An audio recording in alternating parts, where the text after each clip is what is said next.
وخلقناكم أزواجا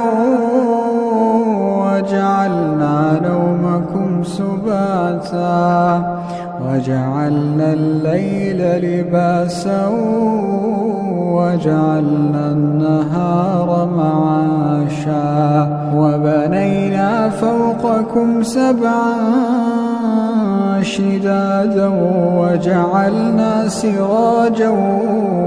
وهاجا وأنزلنا من المعصرات ماء ثجاجا لنخرج به حبا ونباتا وجنات ألفافا إن يوم الفصل كان ميقاتا.